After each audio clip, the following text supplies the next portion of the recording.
The health system just didn't seem to look after the people in the north in the same way that they did the people of the south. It's the 1950s in Cairns in far north Queensland, and 18-year-old Dulcie Flower is beginning a career in nursing.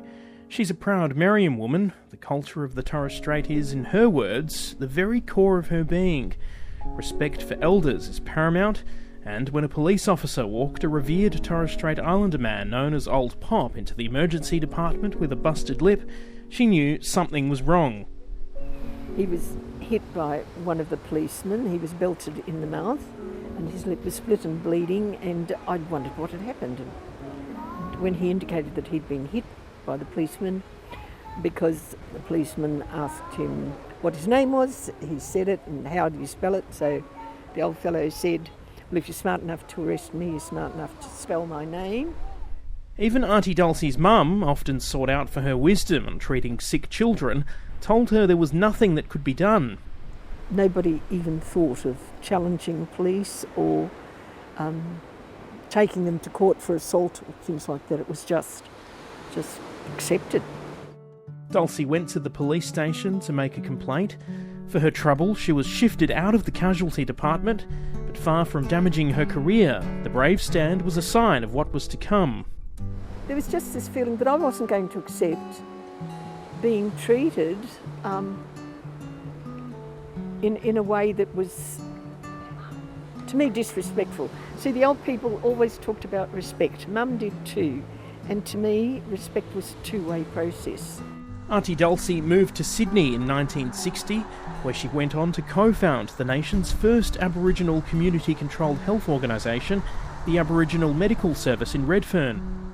It was an act of self-determination, an act of saying, OK, well now, mainstream's not doing things. There is a need for a special health approach to the Aboriginal people, because a lot of the ones going into hospital were faced with a very ignorant attitude on the part of nurses and doctors who would say, well, the people are uneducated, they don't know any better, and they haven't got the ability to look after themselves. So, and you think, well, that's not right, excuse me. That can't possibly be right.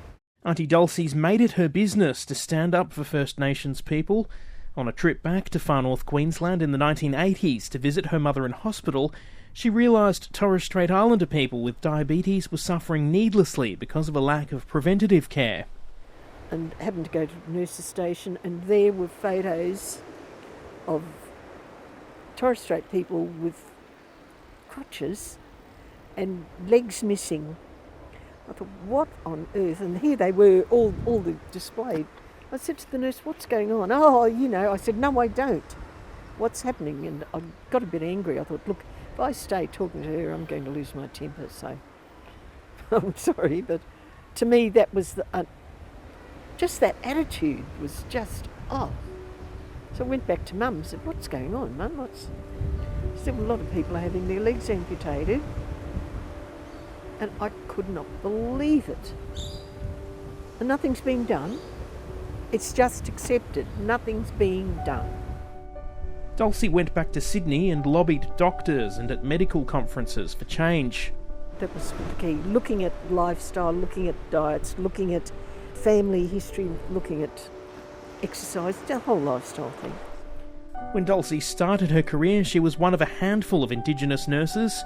She's now buoyed, knowing there are thousands. She's helped young Indigenous health workers begin their own careers at AMS too, and is proud at what its alumni have gone on to achieve. One's gone on to be, would you believe, Assistant Director of Aboriginal Health from a little hut that we just had there in Redfern.